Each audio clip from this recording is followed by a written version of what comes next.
the person beside you. Good evening. My name is Theodis Pace. I'm the president of the Kankakee County branch of the NAACP. I'd like to thank Mayor Chastity Wells-Armstrong and Ms. Angela Shea for taking time out of their busy schedule to participate in the Mayoral Kankakee Forum tonight. Our panelists for tonight is Mr. Lee Provost from the Daily Journal, Ms. Charlene Eve Subbin for the City News, Mr. Yana Smith, citizen activist with the NAACP, and she's done this a number of times. The timer for the evening is Ms. Paulette Crank, Secretary of the NAACP. Opening statements are no more than 3 minutes for each candidate. We received questions through Zoom chat and email from with the NAACP. Closing statements are 3 minutes, and tonight Mayor Armstrong will be doing the closing. We're going to start with Mrs. Shea with opening statement. If that's for candidates who have already submitted questions that I stated earlier, the moderator and the timer will be designated, which is myself and Ms. Paulette Crank. The moderator has final authority in all matters regarding to time, meaning that if with the moderator feeling that any candidate might have an additional time, 30 seconds or whatever, to convey their issues or question and answer, the moderator can deem additional time. So with that, we're going to start with Ms. Angela Shea doing the 3 minutes opening statement. Mrs. Shea. Actually, I believe that we start with Mayor Wells-Armstrong because she wants to end. So she gives the first opening statement. All right. Mrs. Armstrong. You all, this is your event, so who's? I just, unless I get the wrong thing. Go, we could start, yes. Okay.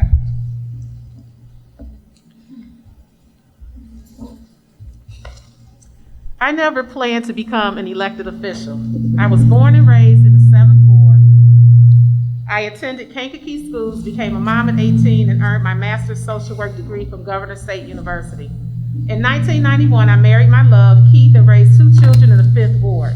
We are now empty nesters with 2 grandsons who I refer to as our sugar babies. Serving as a social worker and deputy district director for Congressman Bill Foster fueled my desire to step up for our community. 3.5 years ago, the people of Kankakee elected me as mayor, which started a movement for change, transparency, and inclusion. Though I walked into a hostile environment experiencing the backlash of being the first African American and woman elected, we have moved Kankakee forward. I inherited outdated personnel policies and equipment, horrible conditions for employees, and a consultant from the prior Republican administrations who stole $2 million from taxpayers. I fought against that corruption, challenged the status quo, built a dynamic coalition of leaders, and together we began to turn the page for Kankakee.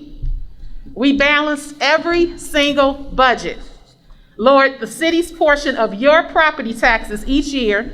When the COVID-19 pandemic changed the world as we know it, Kankakee responded. We kept our residents safe and informed and protected the health of our businesses.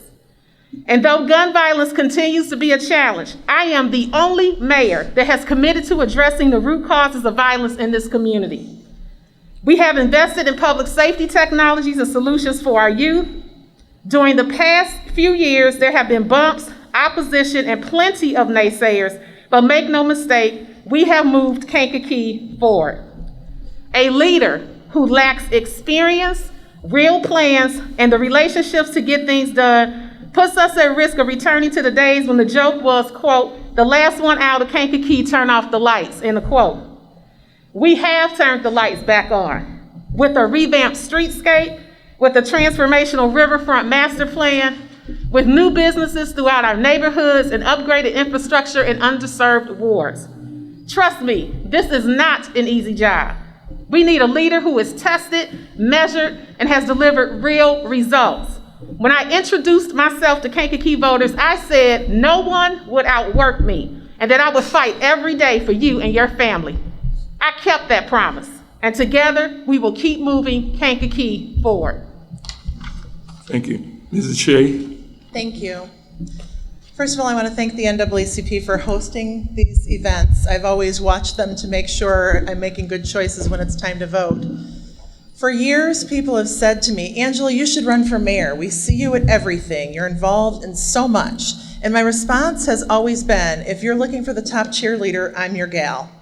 But then I was elected to the Kankakee School Board in 2015, which is an unpaid position, by the way, and gave countless hours to attending meetings and meeting with families and students in every ward of our city. I was part of a team that brought the school district from a $6 million deficit to having a balanced budget. When the world suddenly tilted because of COVID, we rolled with the punches, renegotiated vendor contracts, and continued to work closely with the teachers union to keep our staff and students safe and healthy while doing the best that we can to educate them. Our district is actually looked at statewide as one of the most innovative districts in the state. Passing a balanced budget is great, but did you meet that budget? That's the question. The answers to that can be found in the audits and TIF spending reports. The audits are about a year behind, and the TIF reports haven't been filed under this administration. When spending taxpayers' money, we have to make hard decisions based on data and outcomes, rather than emotions and peer pressure. We have a responsibility to the residents to spend their money wisely and for the greater good of the whole city. Being in any elected position, you're like Nehemiah. You got a stone in one hand trying to build something awesome, and then you've got a sword in the other hand fending off the people who are trying to tear down everything that you're doing. It's not easy, and anyone that has the guts to do it should be applauded. As a very engaged resident of Kankakee, I've been attending city council meetings for years. Actually, I started attending them when my friend Chastity was elected alderwoman, and I wanted to see what was going on. When I become mayor, not only will I be accessible, but I'll be the one reaching out to the aldermen on a regular basis. This isn't about who's in charge, it's about what needs to be done. I won't wait for them to call me. I'll be calling them to make sure that all their questions are answered before we have to sit in front of city council to make decisions. If you want to see me, stop by the farmer's market. I'm there from 8 until noon every Saturday, not just one Saturday a month. And I regularly talk to citizens all summer down there. They just stop and ask me questions because they know I'm involved. I won't avoid questions. I'll answer them honestly and openly. And that's why I'm asking for your vote on February 23rd. I do have the experience, having helped manage a $76 million budget and educate 5,500 students during a very difficult time. Thank you. Thank you to the both of you for your opening statement.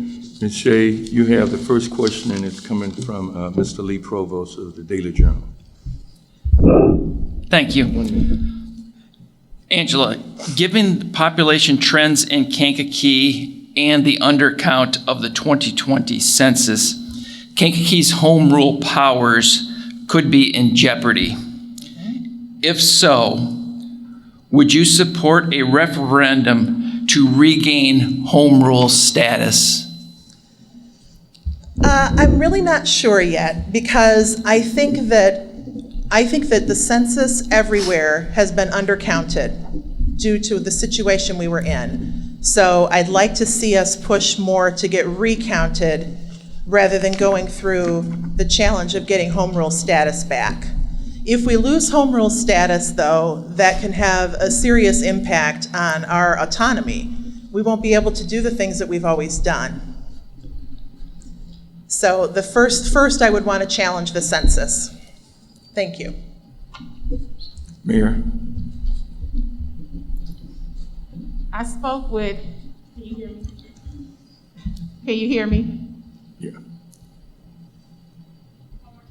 Can you hear me? Yeah. Okay, thank you. I have spoken with Brad Cole, who is the executive director of the Illinois Municipal League, and he oversees all of the municipalities in the state of Illinois and provides guidance on a variety of matters. It is my understanding that we do not automatically lose home rule. I'm aware that there are concerns about the census count, and there's some conversations going on in terms of how that will be addressed. But it's my understanding that we don't automatically lose that. However, if it comes to a point where voters need to make a decision, I would support a referendum. Okay. Ms. Smith, you have a question and questions to Mayor Armstrong. Is there,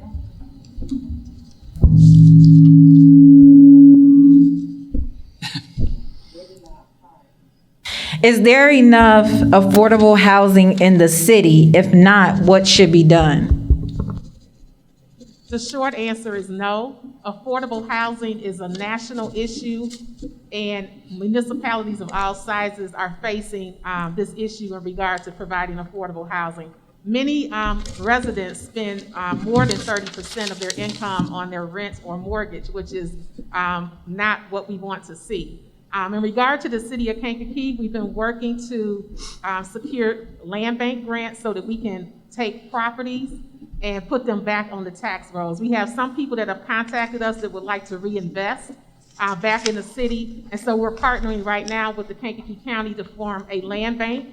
They will be voting on that in February, and that will allow us to remove liens and other legal burdens so that if someone wants to develop the property, they can enter into a redevelopment agreement with the city, and they can do that.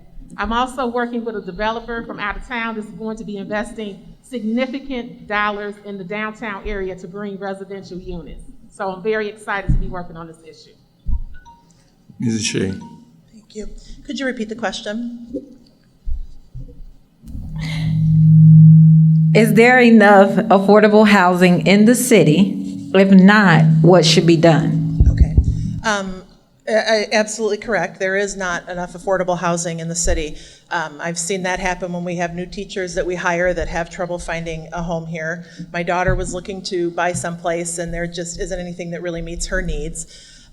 So we do need to look at all of the boarded up homes and find out which ones we can get back.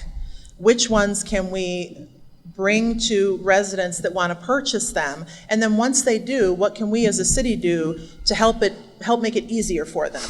I spoke to one homeowner who got one of those properties, and she said it's been a real challenge for her to know who comes to get the garbage and who is she supposed to contact about the construction debris. And so that's something that I'd like to see us help citizens who make that investment. I'd like to see the city make it easier for them. Thank you. So since we're talking about housing and you mentioned about the vacant homes, so what would be your strategy to deal with the boarded up homes, the dilapidated homes, and the unsited homes, apartment building business? So what would be your strategy? Well, one of the things that I think we need to do right now, our code department is understaffed and underfunded. We need to help support the code department so they can go out there and focus on certain areas. Right now, they're kind of spread out across, they each have their own section. I would like to see us focus in specific wards and look hard at those homes. Who owns them? Is there a block where it's all owned by banks? Then we need to go after the banks. They don't want to own that property. What can we do to get them to give it to us? Okay. Mayor? There's some valid points about code, but that's not a strategy to bring housing to the community. So I've been very proactive in working with investors who are interested in the city of Kankakee. As I stated, we are working on a land bank, and I have a group that just purchased one of the buildings downtown, Midland States Bank, that's going to be doing a significant investment project there that includes residential apartments with amenities. We have not built apartments in the city of Kankakee, I believe, in about 50 years. Not everyone wants a home. Many of our younger people, and particularly professionals who are tied to the hospitals and to places like CSL, they don't want the responsibility of mowing lawns and that sort of thing. They're looking for some different options. So I'm looking to diversify the market that we have and then work with those people who do want to take those vacant properties off our hands and put them back on the tax rolls. Okay, thank you. Ms. Eve, you have the question and the question to Mayor Armstrong.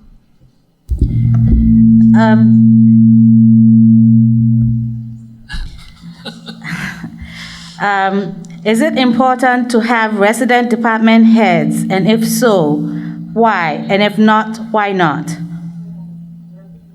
Resident department heads.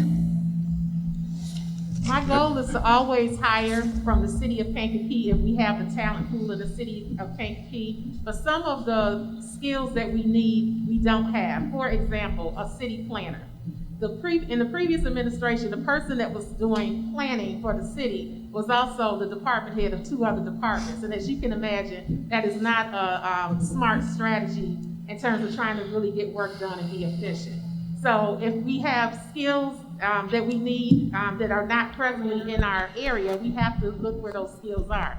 My first goal is to make sure we have the best talent that's going to provide the best services for the city of Kankakee. That is my priority.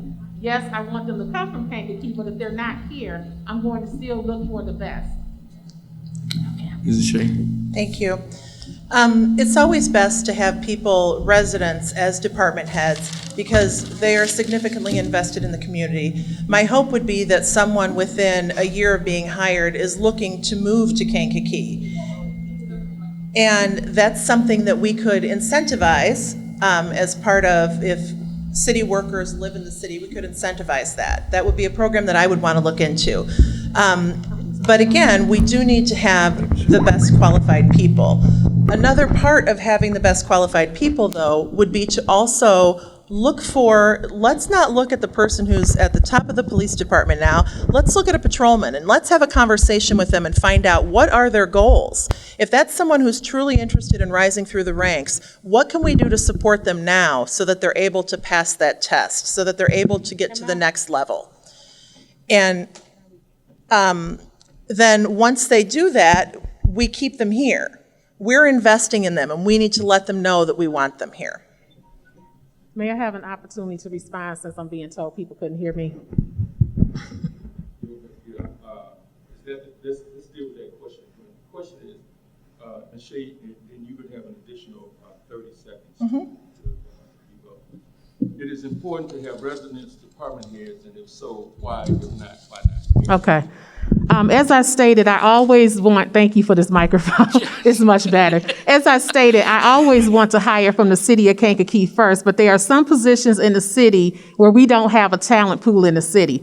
This is a common problem. It happens in the school district as well. A number of our teachers don't live in the city of Kankakee or in Kankakee County. So yes, my goal is to always hire from the city of Kankakee. However, if we have a limited talent pool, I want to make sure that we get the best people that are going to provide the best services for our city. We do have incentive programs. We have a home buyers incentive program for our police. It is budgeted every year into the general fund. They have been allowed to move out of the city. That decision was made years ago before I became the mayor. And they have very strong union contracts. And we have been able to successfully get them to move into the county in a certain time frame, but they have not been mandated to move into the city of Kankakee. I have nothing to add. Thank you. Ms. Lee, you have a question, and the question is to Mrs. Shea. Okay, Ms. Shea, slums and blight are pervasive in many areas of the city. What remedies for solutions do you have for the slums and the blight? Again, that somewhat goes back to the code department. The slums and the blight are actually a big part of public safety. When you have properties that are boarded up, that are vacant, that's a great opportunity for someone to get in there and steal copper piping, for people to break in and, become squatters in a property. So we really need to stay on top of that as far as keeping an eye on those properties. We need to get the neighborhood associations back strong like they used to be. I would really want to challenge the aldermen to have people in each of their wards, each area of their wards, to have a block captain, have somebody that's kind of looking out for everybody. That's also a good way for us to get more people involved in city government to work up the ranks to become aldermen. The question was, what would our strategy be in regard to slum and blight, correct? What remedies? What solutions? One of the things that we've implemented are establishing TIF districts, and those are economic development tools that are established to encourage investors to develop in the city. We incentivize them in a number of ways. We have enterprise zones, TIF districts, of course, where we can support them in their development projects. We have established a number of them since I've been the mayor to encourage that investment. And in fact, the investor that just purchased Midland States Bank is going to be taking advantage of that, in addition to the investor that purchased the PNC building and the clock tower. TIF is a powerful tool, and we are looking to utilize that very effectively. Also, we have a number of city council members that do hold neighborhood organization or association groups. Those are becoming stronger and more regular. They've gotten creative during COVID. And so I think that we are on the right path going forward.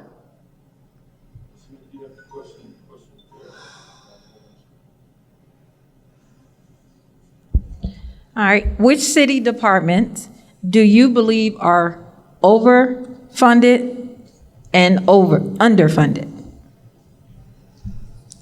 I don't know how you're defining overfunded. We work with a very skeletal crew. So for example, our deputy comptroller has recently injured herself and is going to be out for several weeks. We don't have a person that can just replace her. If my executive assistant, for some reason, needs to be out because she's ill or to take care of her children, I don't have a spare person to replace her. So I don't know how you're defining overfunded. The code department can use some additional staff. They are properly funded, and they do have openings that need to be filled. Code takes a beating. They're not very popular. It's not a job where people appreciate them a whole lot. And so it's challenging to get people to want to work in the code department. But at this time, I don't really particularly see anybody being overfunded. We are going to continue to look at how we can, restructure, streamline, cross-train, and be more efficient. I like that. See, just for the citizens who live here, let's try to look at that question again here. Also, too, I think let's look at what if the city budget. Maybe the question is that is there a way that we might have to take certain funds out of one department to secure another one? So maybe that's maybe the answer. You want to allude to that. You're asking me, are we taking certain? No. I'm just saying, just to try to clarify that particular question. That if some monies that you might have in one department you might need to move, I think that's what the question I've been saying. So if you want to. Well, given the fact our budget year starts May 1st, we usually don't pass the budget until the second meeting in July. We're mandated to pass the budget. At this time, I can't predict, where our funding is going to be. We have secured CARES funding from the federal government. I've worked closely with our federal legislators. I believe, received $1.135 million. And so that was the allocation. To date, we've received about $700,000 of that. So I don't know until I see the end year how that's going to play out. As you know, many times at the end of the budget year, we have people that retire and they have huge buyouts, which is another problem in the city because employees are allowed to accumulate weeks and weeks of time, and they walk out of here with huge payouts, $30,000 to $80,000. So until I can see those numbers, I can't give a concrete answer on that. So, Mrs. Shea, you understand what I was saying regarding the question? Yes. I do think it's important to look at every department, and one of the things that I will do when I become mayor is to look at every single department. What areas are they covering that could be shared? What things are we sending out that we could have somebody do in-house for less money? The code department, as she said, they take a beating by a lot of people because nobody wants to get a citation in the mail. But I've also talked to several landlords that have been very pleased with how helpful they are when they have questions. We definitely need to remember that you have to have a car, but do you need a Cadillac or do you need a Ford? And right now in Kankakee, we can't afford a Cadillac. We need to be looking at what we can do with a Ford. We need to live within our means, and we need to do as much as we can, which means every person in a department needs to be the most efficient, the most effective at what they're doing. Thank you. Thank you. Mr. Provost, question. this goes to who am I? Angela Shea. Okay. The riverfront development has been discussed for nearly 4 years. Do you support this project? And what are your thoughts as to what has been accomplished to this point? I think that our river is, I mean, you probably see me sitting at the park almost every day in the summer watching the river. Our river is one of the greatest assets that runs through our town. However, this comes back to, again, the Ford and the Cadillac. I think that developing parts of the riverfront as we go is a wonderful idea. So far, we've spent, I believe it's $800,000 on planning and those sorts of things for the riverfront, and we have nothing to show for it yet, except for a house that the siding is pulled off of. I think that we need to slow our roll with this, because we need to focus on what the people in the east side of Kankakee need, and not another thing for the downtown area. Thank you. Mayor? It's obvious that that's an answer from someone who doesn't understand the impact of economic development. The Kankakee River is one of the cleanest rivers in the Midwest. It's on a national water trail, and it is an underutilized asset in the city of Kankakee. Of course, I support this project. I'm the one who has spearheaded this project with the support of community stakeholders across this region, including the Franco family, who has been longtime investors in the city of Kankakee for many, many years, industry leaders, hospital leaders. My opponent seems to have switched her position on this after she went on a radio interview and compared this organization to be tied to corruption, and that boxes of money were going to be carried out with no basis for doing that.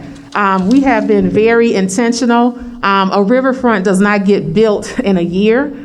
We have secured grant funding. We've established a TIF. We can't use TIF funds to buy police cars, to hire staff, or other things. So we have put mechanisms in place to get this developed. Ms. Smith, you have a question to Mayor Armstrong. All right, we look to developers to provide expertise on business development. Leaders in homelessness should be looked to for expertise as the city considers one site for homeless sheltering. How can we better balance community development for all residents, including the homeless? And do you support one shelter site downtown adjacent location as recommended by Kankakee leaders in homelessness? First of all, I want to share that I am a social worker and an addictions counselor, and I have worked in the field for a number of years. I care about people. I have been a huge advocate for Fortitude Community Outreach.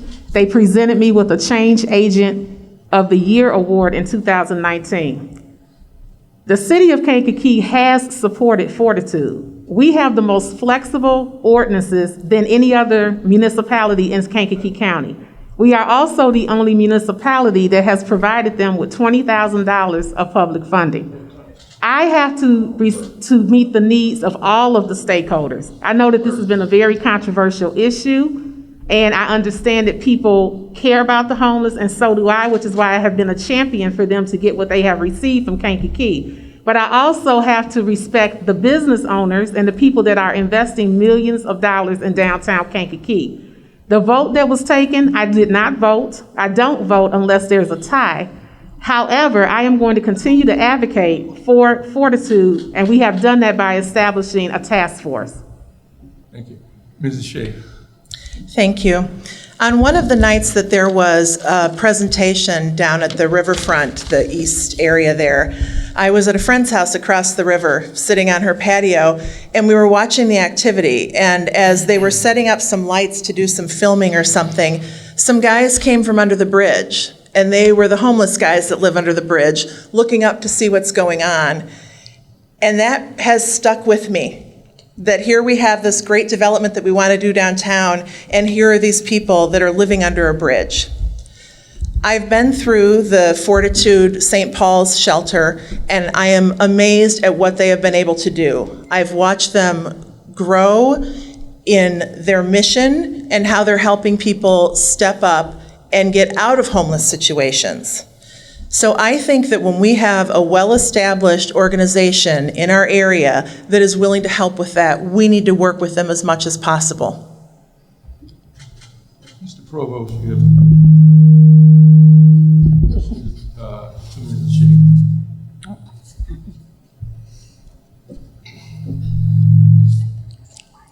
With 4 shootings in the past roughly 10 days, what is the solution to the city's crime problem? I wish there were an easy solution. I know we've all been looking for that for years, but certainly one of the first things that we need to look at is doing better with our police department. I am told that there is a traffic unit, 3 guys in a traffic unit that basically work Monday through Friday, 8 to 4:30. We need to reassign those people that we have doing KMEG work, people that we have doing other work. We need to have them working when the problems are. DC Hunt was at a meeting last week that Travis Miller held and said, we know that these party houses are becoming a problem. So we need to have more people patrolling on the weekends when those places are a problem so that they don't continue to grow. We also need to get the communities involved. This goes back to growing and expanding the neighborhood associations. Mayor. Yes, violence is a complex issue, and as a result of how we have allocated resources in communities, we have breeded neighborhoods of violence because we've seen several communities, particularly in the city of Kankakee, wards that have disinvestment, and that has occurred over the years. The chief has redirected resources in his department. He put officers on directed patrol. He made some staff changes to pull the expertise of certain officers who have gang training and some of the other skills needed to address some of the crime.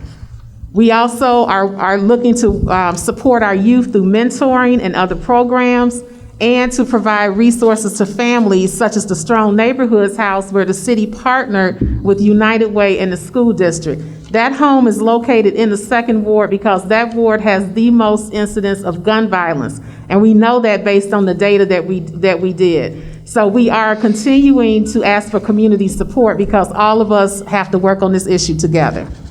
So since we're in the category of public safety, what is your opinion of House Bill 163?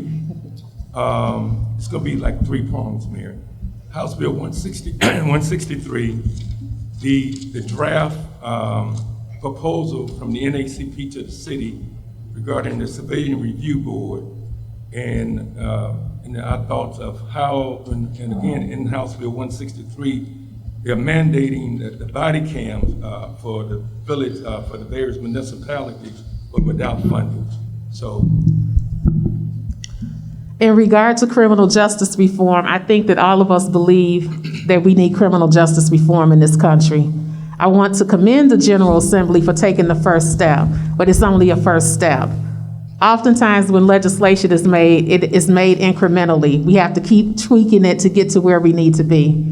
We are in support of body cams. In fact, we are having a public safety meeting update after this meeting tonight at 7:30, and we'll be talking about that we plan to introduce in the city of Kankakee. And I believe that the community wants them so that they feel safer, feel like they can establish trust, but also to protect our police officers.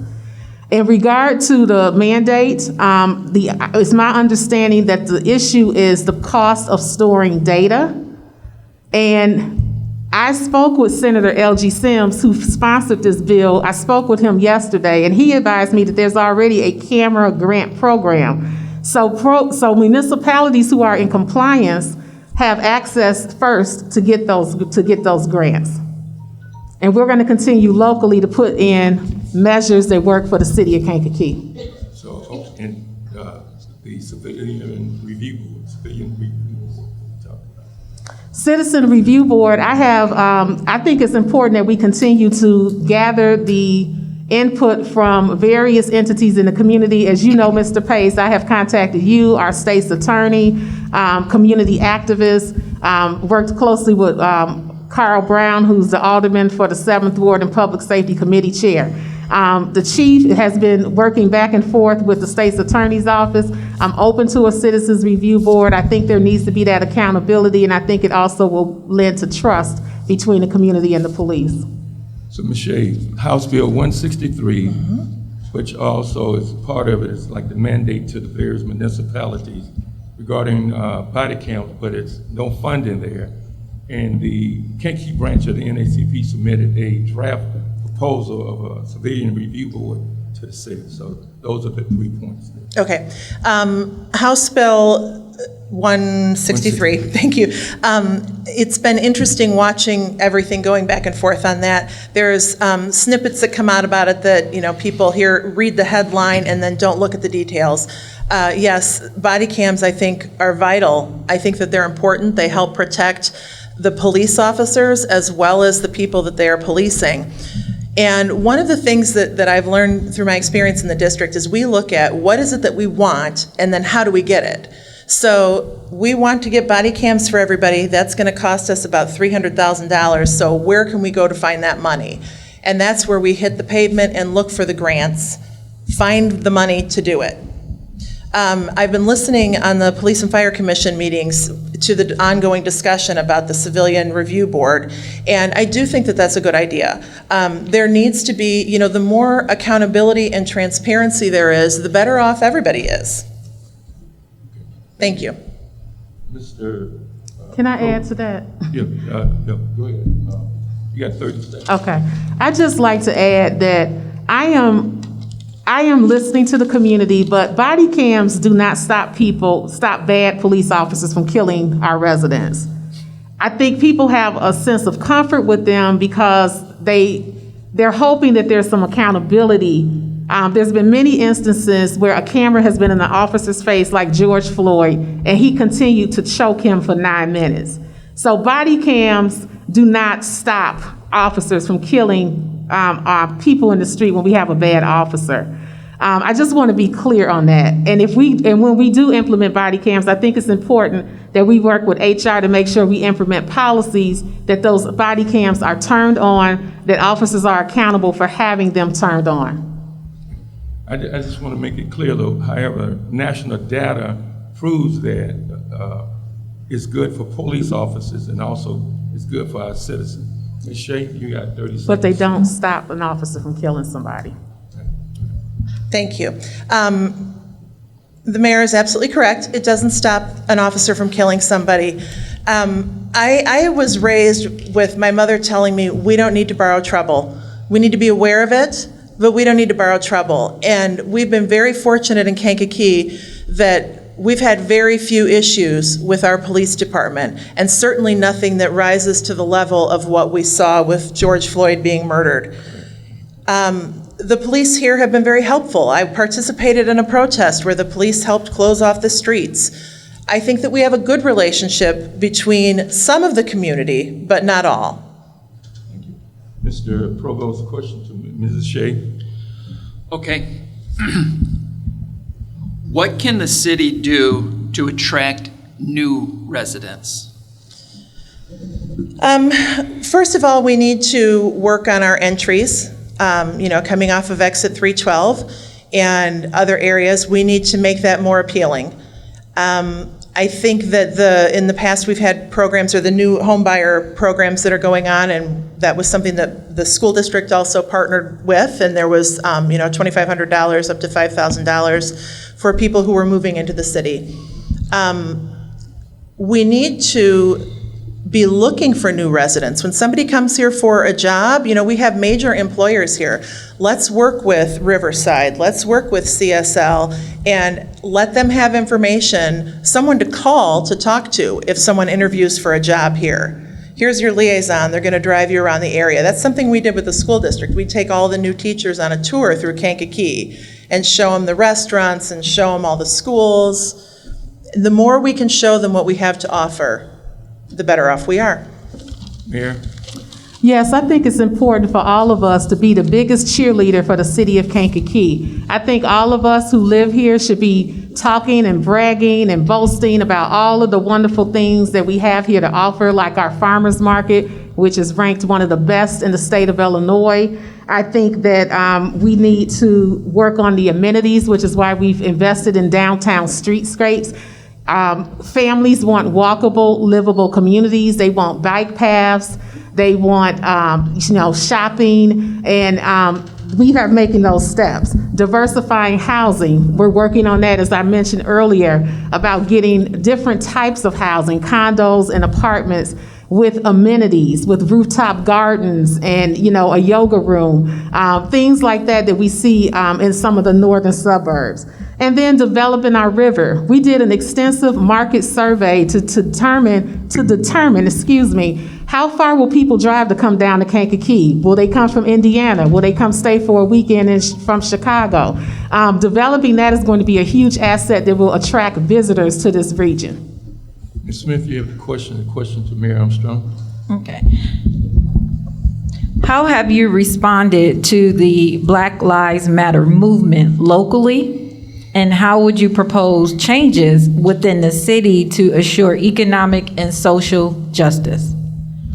Well, as you can see, I'm African American, and I have dealt with backlash since my election, and we see it every time in this city. When I promote an African American, when we try to send business to an African American. So I'm very vocal about the issues, the blight, the systemic racism, the history of these issues. They're uncomfortable to talk about. I've started having those conversations publicly in city council with presentations for the community. I've participated in the unity rally that the youth offered me. I made sure that the police department was clear that even though people don't apply for a permit, they have a right to protest, and if they're doing so peacefully, we are going to support and protect them.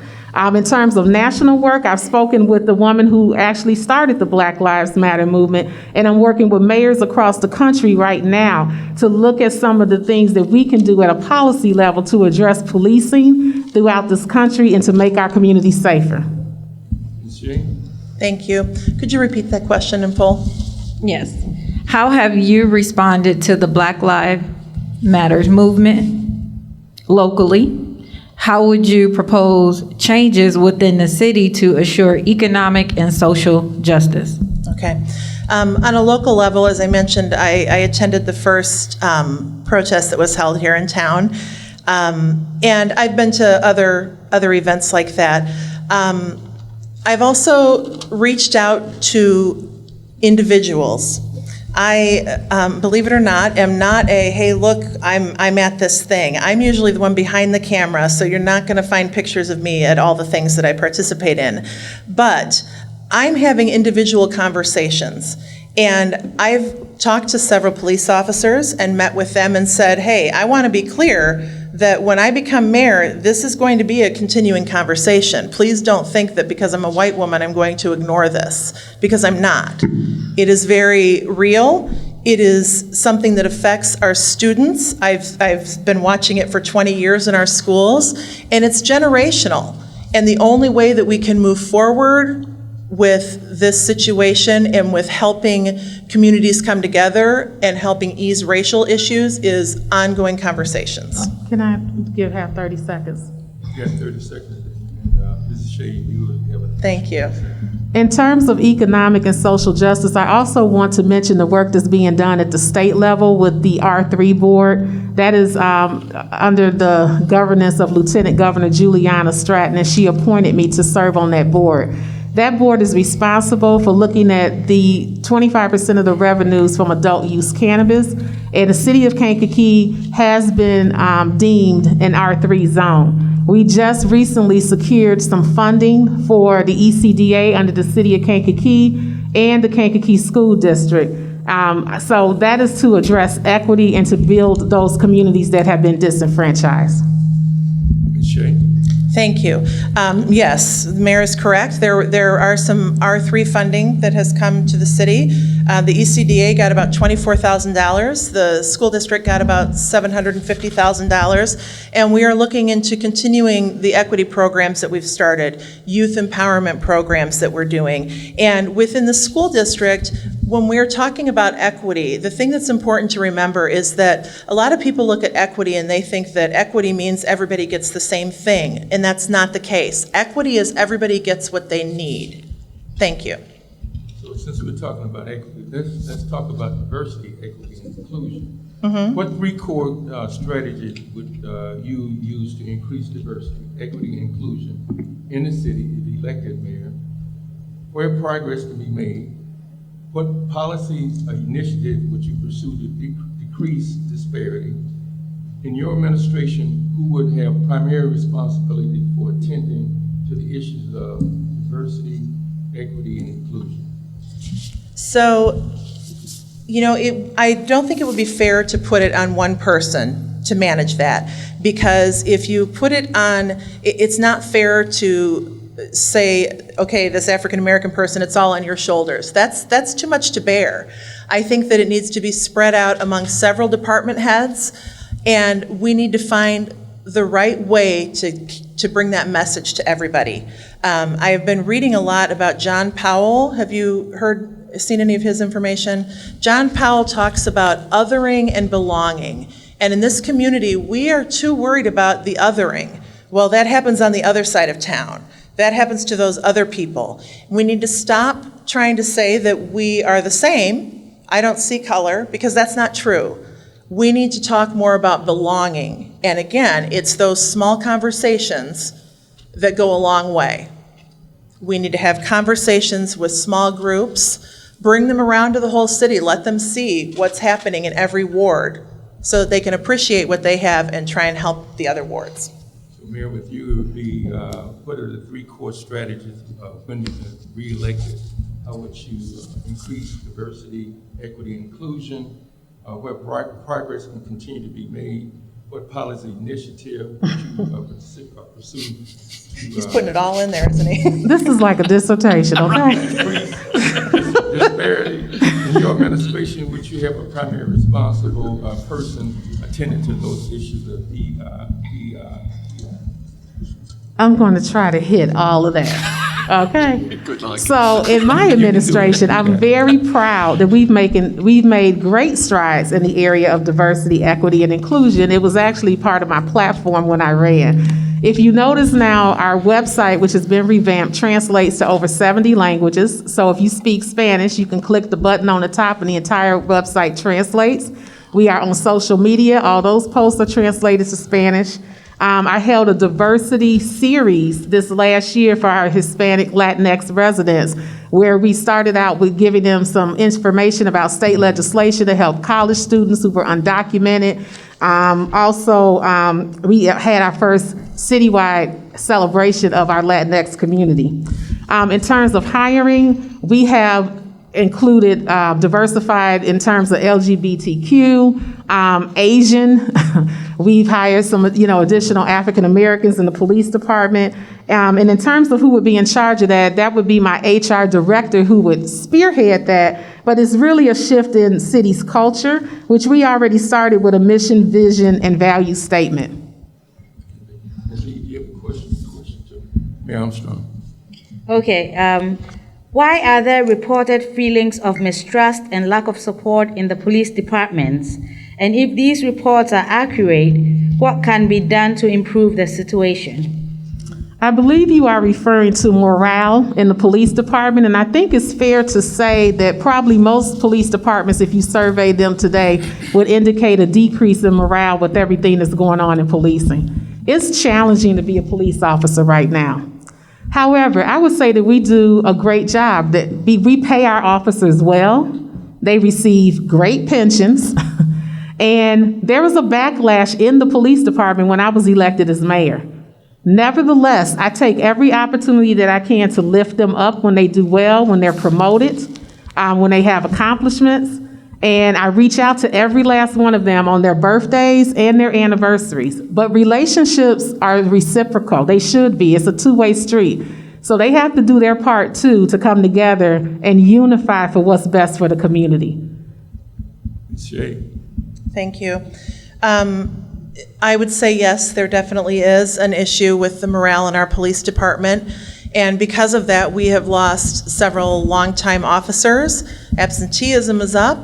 And there's a ripple effect that happens. So right now, we're going to have a lot of young people in our department. The leadership is, the rank and file don't have faith in the leadership. And Chief Cosman is a really nice guy, and he came from success where he was at, but his approach is not working here. He is not connecting with his officers. Community policing doesn't mean him going in his uniform to serve election objections to county people. Community policing needs to happen, and once the police officers are able to do their jobs, the morale will go up, and we'll also get better quality candidates. I'd like to respond. You're going to have opportunity. You just mentioned about police officers, and Mayor Armstrong just hit one of the buzzwords, pension. So it's gonna be a combination, and then Mayor, you get another a chance to add combination. that. One, questions to you. The underfunded pension liability now exceeds over $140 million, which is nearly 6 times the annual budget of the city. That's a problem. Do you have a plan to deal with that? Then I want to add about across America that, and Mayor mentioned it earlier, how can we, police departments are having problems attracting new recruits for law enforcement, other than increasing our wages, benefits. How can we go outside the collective bargaining, which you suggest improvement of recruitment? So we're talking about what we're going to deal with the pension.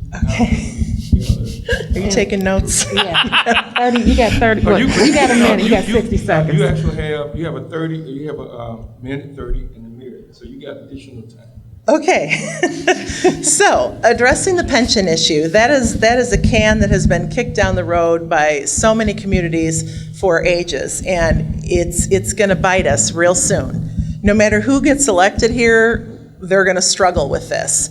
So part of a solution for that is that as we get the cannabis money coming in, I think that it needs to be split between dealing with the pension issue so that the city doesn't go bankrupt, and also helping with the social issue or social justice issues. That's one way of dealing with it. And again, we talk about property taxes and trying to lower those. We also need to lower what we're spending. We need to figure out ways to make that happen. If it means that we have to take a little something away, then we're going to have to do that. They're difficult decisions, but it has to happen.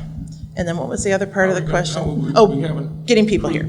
Additional officers. Okay. It is true. I understand that recruiting officers is down. It's very concerning to me that we just had 12 applicants here, and that dropped down to 8 people, I think, that are on the list. And yet next door in Bradley, they had 72 applicants and 60 that passed the test. So there's just a little bit of space between us, and that's a big discrepancy. Why aren't people coming to our police department? And I think that goes back to the low morale that is in the department because of the lack of leadership right now. I think that once that's taken care of, the leadership gets better, the police are more focused, and then we'll be having better recruits. Mayor, underfunded pension. Well, I wanted to address the faith in the police department. Okay, and then most departments are facing attracting new recruits. And so other than increasing wages and other benefits that may be outside the collective bargaining, which you suggest to improve, how would you suggest to improve recruitment of our future police officers? Okay, that's about 6 questions. Okay. In terms, I just want to. You have time. Okay, I just want to address Chief Cosman. We conducted a national search for our police chief, and he was in one of the top, I believe, 5 or 6. He went through a whole process. He interviewed in front of the city council. He was voted in 13-0-1 by the city council. This whole vote of no confidence is an example of backlash of people in our department who are not accustomed to sharing the top positions in the police department. Quite frankly, they've always been to white officers. Most police departments employ predominantly white males. In our office, our department is about 80% or so white males. So prior to my administration, there's never been people of color in those commander positions, a deputy chief, those types of positions. When they took that vote of no confidence in city council on the night that Mike Sneed was promoted to lieutenant, it was a horrible day in the city of Kankakee. Mike Sneed has served as a police officer in this city for over 20 years. He is highly decorated. He has a master's degree. He took the test. He was in the top 3.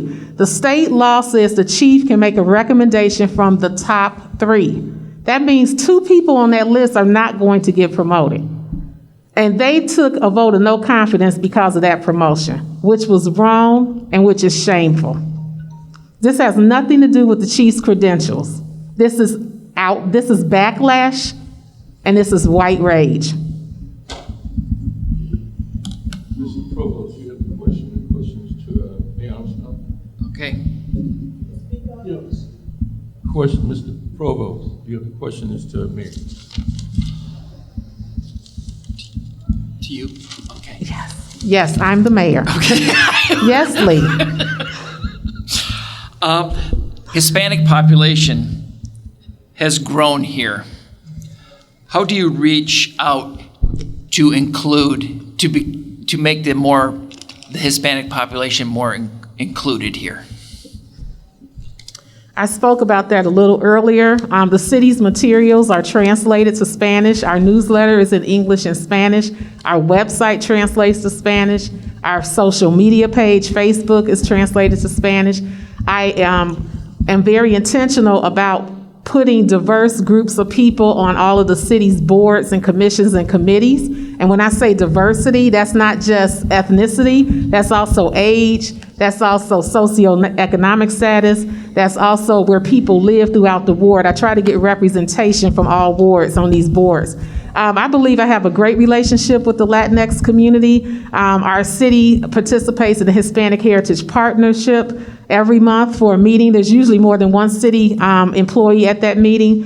I sponsor a scholarship for a Hispanic student every year personally. So I have a great relationship with our Latinx families, and I will continue to embrace them because this is their community just like it's all of ours. Mrs. Shea? Thank you. Through my work in the school district, whether it was while I was working there or being a member of the board, the Hispanic community is traditionally very underserved. We're doing better, but the Hispanic community is underserved in many ways. We struggle to find bilingual teachers, but the other thing is that the families that I've worked with, I don't speak Spanish, but I've always had authentic relationships. And I think with everybody, they just want to be listened to. And even if you can't speak the same language, there's communication there. They know when you're listening. And they show you, everybody, what they need. They're the ones that asked me to do this. It's the community that has asked me to do this. And a big part of that is a Hispanic community. So I think that we need to bring the Hispanic community in more, and the mayor has started doing that, which is wonderful. I think that she's done a lot of great things with diversity and challenging how Kankakee thinks. I plan to expand that and keep it going. Mrs. Smith, you have the questions to Mrs. Shea?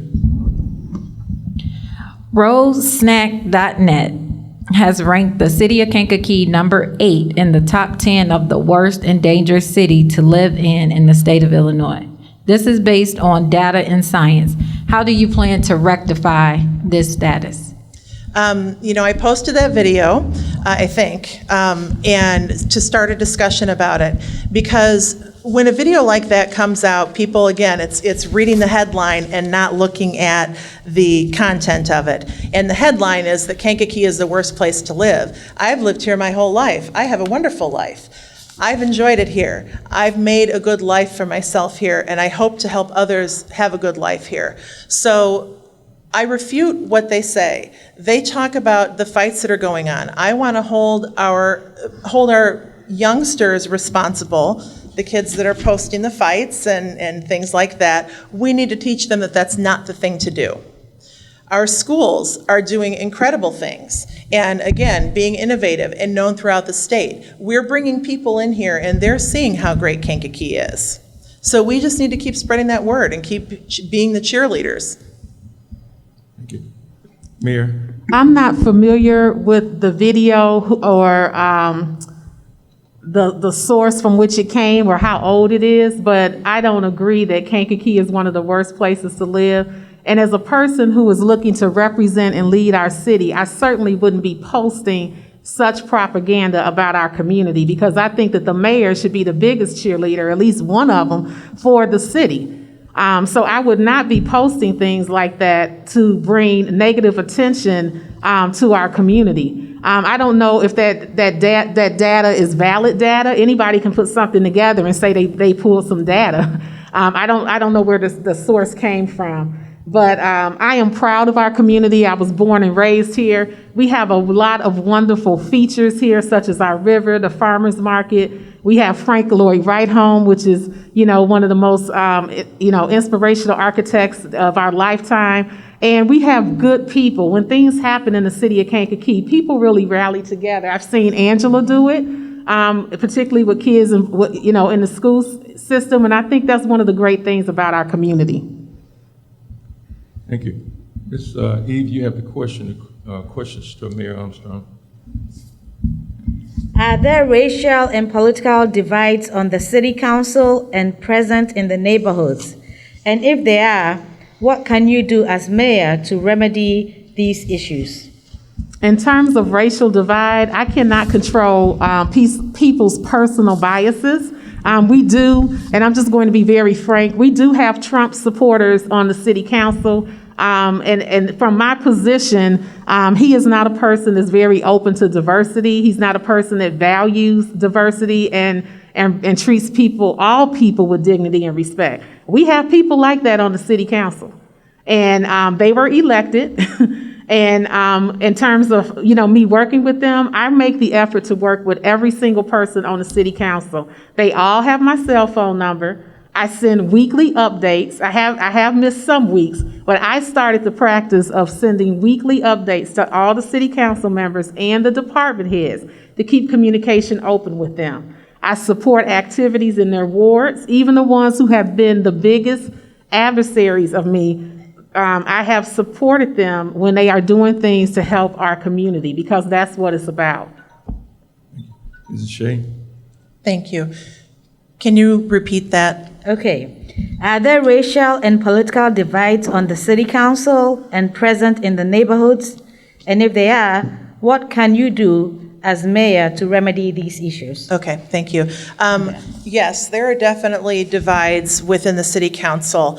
And as someone who's been attending city council meetings for years, I used to come to the meetings and I had no idea who was a Republican and who was a Democrat. And it took me a while to figure out, okay, this ward is here and this ward is there. I am acutely aware now who belongs to which side, and that makes me sad. We need to stop looking at parties, because this is local politics. We are not going to solve the national problems at this level. We need to focus more on what the people are offering. So there may be someone who's a Trump supporter, but I wouldn't be that person, but there's still got to be some common place that we can come to. One of the things that I will be doing when I become mayor is sitting down with each of the aldermen and having a heart-to-heart conversation. Clear the air, so to speak. Also, thank you. Thank you. We have a final question before closing, and as the Dean Mayor Armstrong will get the final closing and you, but there's one question before. At this time, we're going to ask each candidate to offer one compliment and ask one question of their opponent. Starting with you. Okay. I bet they're all waiting for this, aren't they? I have to compliment Mayor Wells-Armstrong for being very brave, because she knew what she was coming into and she knew what she would be up against. So she's very brave for doing that. And my question would be, what would you say was your biggest misstep as mayor? Is there something that you would go back and change? And you want me to answer that? Yes. Okay. Then you get a chance to. I think I did not like the prolonging of getting a police chief. And so the disruption that occurred in the police department, I would have liked to have had more input from the city council, and a more collaborative approach of how to resolve that. I would have liked that. As you know, the police chief quit before I was even sworn in. And then I put in his deputy as the acting chief, and he quit again with no notice. And so when I made the selection for the interim chief, I felt backed against the wall, and we were having a lot of shootings, and it was over Memorial Day weekend, and I didn't want us to go into another weekend with no chief in charge of the department. So I would have liked to have a transition from one, if the previous chief was going to leave, totally fine. He worked hard. He deserved his retirement, but I would have liked to have had a transition so that this wouldn't have been so disruptive for the city. So you have, again, going to ask to offer one compliment and one question to Mrs. Shea. I would like to compliment you on your benevolence for children. I think I was on city council when there was a shooting that happened over on Cottage Street. Yeah. And there was a young woman that you worked with as a teacher's aide she was kind of the hub for all the kids. They were teenage boys, and they were probably about 13 years old. Yeah, about that. Yeah. And so once the young man in the group was killed, of course, they were all devastated and distraught and depressed and just really having a hard time. And Angela stepped up to support this mom. We both did together. We took snacks over there because they were eating her out of house and home. She had about 8 13-year-old boys. You can only imagine what that's like. And she was a single mother herself with 2 boys. So I appreciate that value in you to be benevolent to children in our community when they are going through a traumatic situation. Thank you. You have the 3-minute closing, Ms. Shea. Is she going to ask a question? You had the question? You get to ask me a question. Oh. Is this going to be a 6-step one like he No, does? I'm not. I will not give you a dissertation, I promise. So you guys are on your- What I would like to know is that at one point, we went to high school together. We played in band together. We used to see each other at Barnes & Noble. I encouraged you to get involved in the community. I was one of the people who first supported you when you said you wanted to run for school board.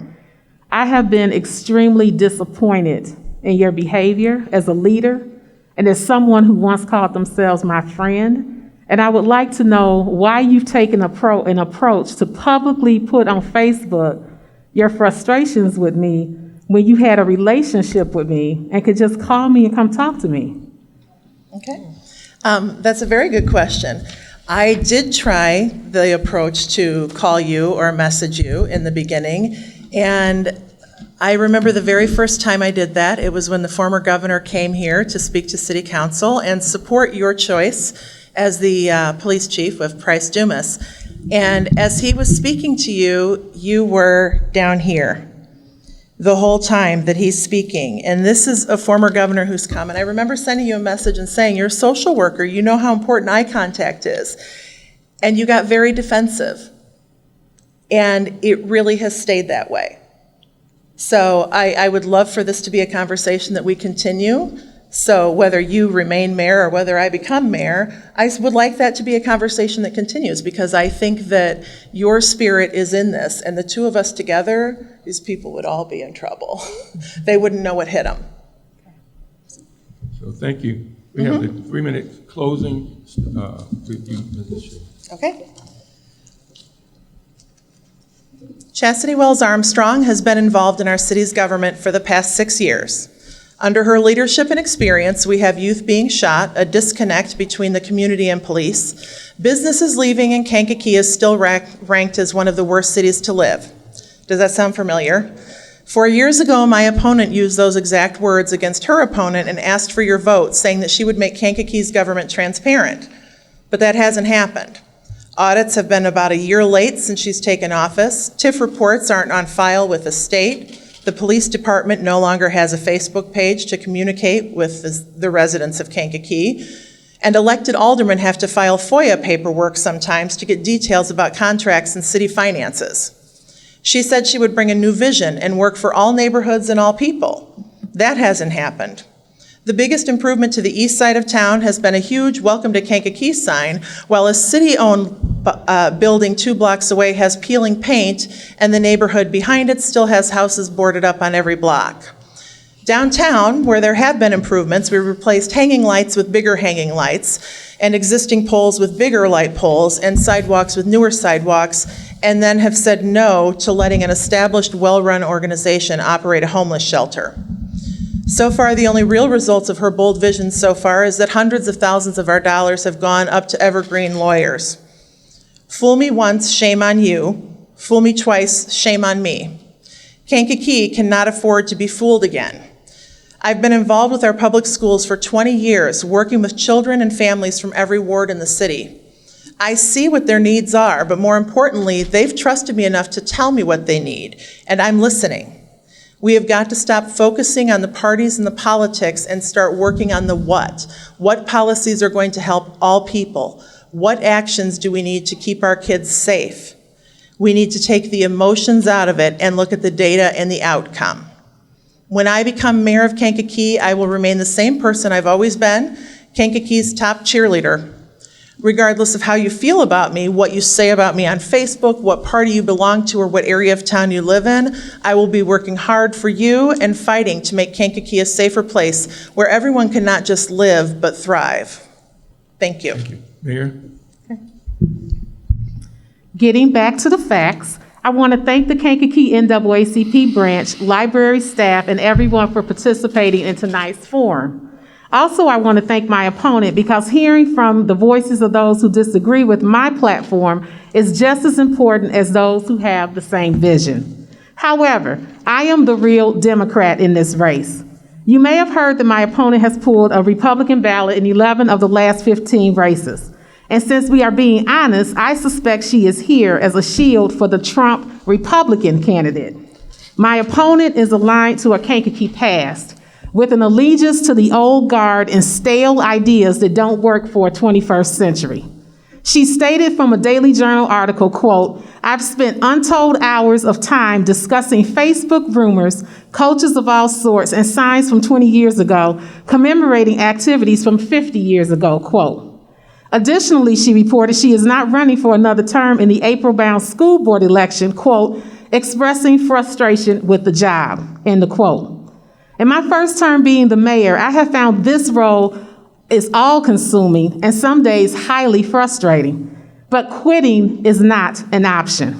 I am fighting for Kankakee's future, one led with optimism and vision, with a leader who has grit, lifts others, and doesn't tear down our community, who understands the importance of fighting for fairness and justice, who has demonstrated the ability to work with all people and community stakeholders across party lines and throughout our region, who has the relationships outside the city that have delivered resources for our community, and who is unapologetic about loving this city and our people.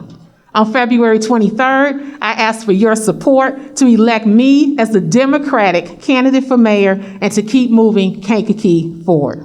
Thank you. I'd like to thank both of you on behalf of the officers and members of the Kankakee branch of the NAACP for accepting the invitation. I'd like to thank Mr. Bertrand again for his staff, our esteemed panel, and our timer, Ms. Crank. Thank you. Thank you. Thank you.